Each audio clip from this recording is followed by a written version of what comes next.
Olá a todos, novamente. Hoje nós vamos falar sobre mudanças do Estado, por reforma ou revolução.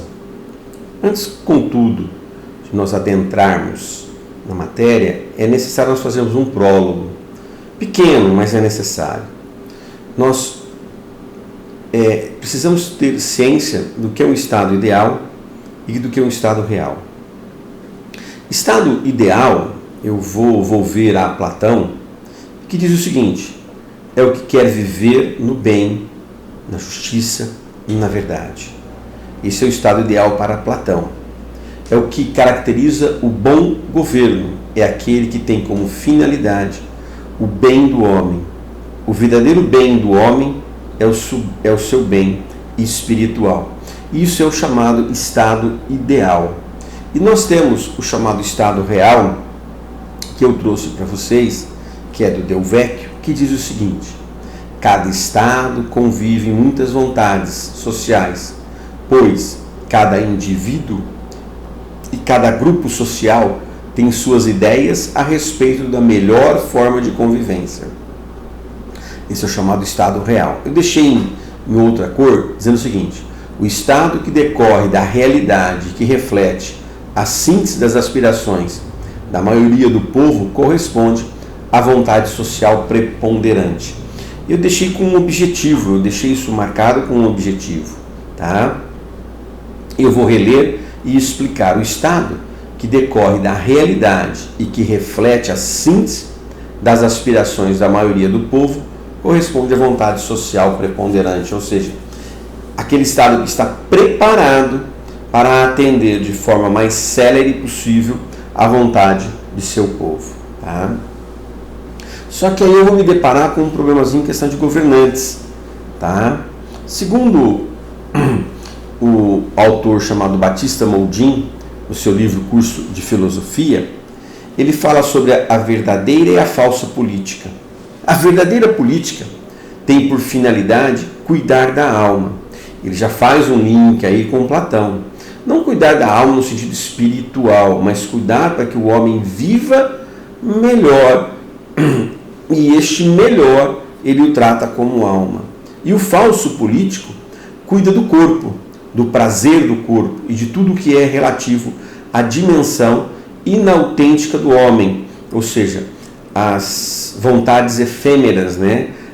Os prazeres efêmeros dados pelos nossos governantes, né? Então, o acúmulo de riquezas, eu posso considerar isso como um falso político, aquele que propicia ao homem não a sua satisfação de crescimento intelectual, né? Mas o seu crescimento único e exclusivamente material, tá? Só que aí surge um problema atual do nosso Estado, né? Isso, eu saber o que é o Estado ideal e saber o que é um Estado real, isso vai surgir um problema, porque eu vivencio os dois, né? E o problema do Estado contemporâneo é conciliar a ideia de ordem com um intenso dinamismo social constante nessa mudança, nessas mutações que ocorrem com maior celeridade do que ocorria há 40, 50 anos atrás. Então, o Estado tem que se reformar. Então, ele tem aí uma dicotomia entre ideia de ordem e dinamismo social. O que é uma ideia de ordem, né? Significa, tá? Dificulta a evolução do Estado por, acabando em ser o Estado, muito formalista e estático, o que teoricamente dificulta o entendimento do Estado na mudança social existente. Então, o Estado não enxerga com clareza e com rapidez essas mudanças. Isso tem um nome. Então, ele mantém-se, antes da gente falar das chamadas ditaduras constitucionais, isso tem um nome, de chamada ditaduras constitucionais.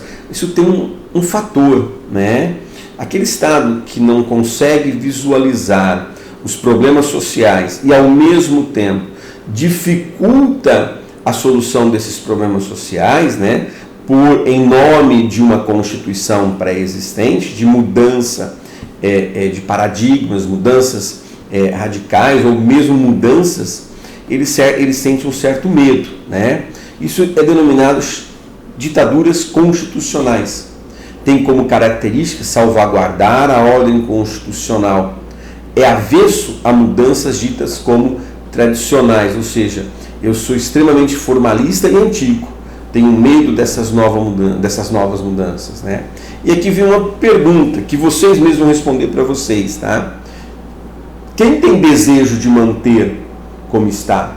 A quem agrada mais a forma de como se encontra o Estado, né? Então, nós temos ali duas coisas. Já falamos da ordem jurídica, né? Da ideia de ordem. Agora vamos falar do dinamismo social, tá?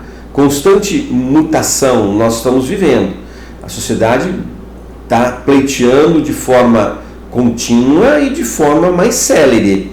Isso a gente vê não só no país, no Brasil, mas em acho que grande parte do mundo contemporâneo, tá? Por quê? Porque nós estamos submetidos a um processo dialético. O que é esse processo dialético, né? Então eu tenho aí Aristóteles, eu tenho que voltar, nós falamos de Platão, vamos falar um pouquinho de Aristóteles. Aristóteles traz uma definição dialética como um processo racional. É a probabilidade lógica das coisas, algo que é aceitável por todos, ou pelo menos pela maioria. Ele é um pouquinho diferente dos chamados sofistas, tá? Não está aí, mas só para a gente fazer aí um liame, tá? Ele fala que os sofistas, ele traz a retórica, né? Ele traz a forma de você argumentar. Ele não se importa, segundo Aristóteles, os sofistas não se importam se aquilo que ele está falando é verdade ou não. Apenas que eles devem convencer. Então ganha quem tiver o melhor convencimento. E são os sofistas da época. E Aristóteles fala justamente ao contrário. Fala, não há uma discussão aí de retórica, assim uma discussão de dialética. Ou seja, de eu achar um processo racional para aquilo, para que a melhor convivência entre todos nós. Essa é a grande diferença entre os sofistas, tá, e Aristóteles, né? Isso nos vem uma pergunta, isso nos coloca uma pergunta, tá? Qual pergunta? É possível manter o Estado permanentemente adequado, eliminando a antinomia entre ordem e mutação?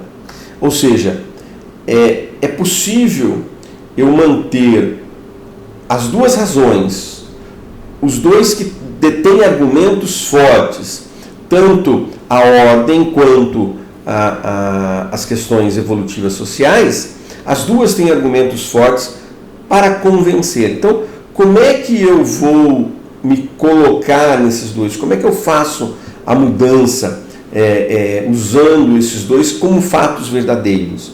Eu acho que é o grande passo para a sociedade melhorar, né? Achar um meio termo entre esses dois.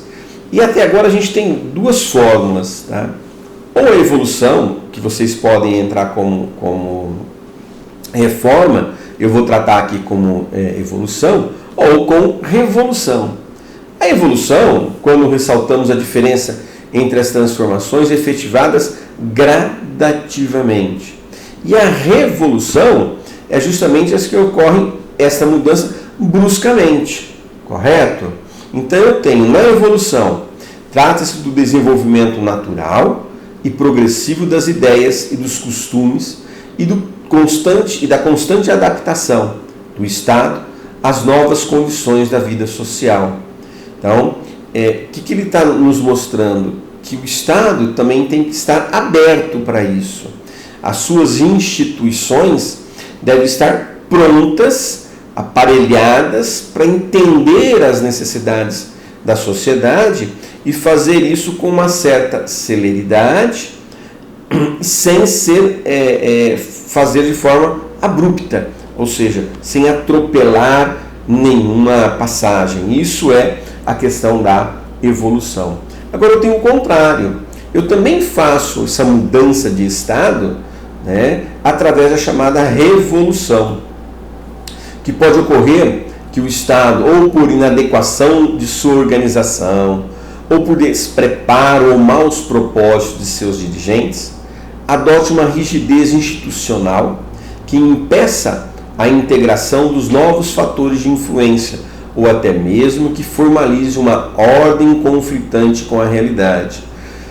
O que a revolução ela é precedida? Né? Você consegue verificar pontos na sociedade e que podem caminhar para uma revolução, uma transformação abrupta de uma sociedade, de um Estado, de governos. De que forma? Quando os nossos governantes são inaptos, as nossas instituições são inadequadas, né?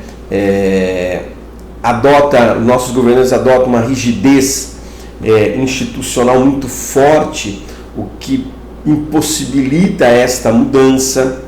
Então, tudo isso são sinais de que uma revolução possa vir a acontecer. Tá? Então, quando fenômenos de distanciamento da realidade ocorrem, somente a revolução é que pode remover os obstáculos à livre transformação do Estado. Então, o mundo está vivendo esses pequenos sinais de necessidade de uma revolução, de uma transformação. Agora, como é que eu vou fazer isso? Eu vou fazer através da evolução ou eu vou fazer através de uma própria revolução? Tá? E já concluindo, né, eu trouxe uma conclusão de Miguel Reale que diz assim: o modelo jurídico, portanto, não deve ser reflexo de um ideal abstrato ou um produto de mera construção lógica, mas deve resultar de um trabalho de aferição de dados da experiência para a determinação de um tipo de comportamento, não só possível, eu escrevi não só possível, mas considerado necessário à convivência humana. Então, ele põe para a gente que a gente deve usar a dialética, o raciocínio, a razão, para que o Estado possa progredir e nós também. Esta é a aula de hoje. Muito obrigado.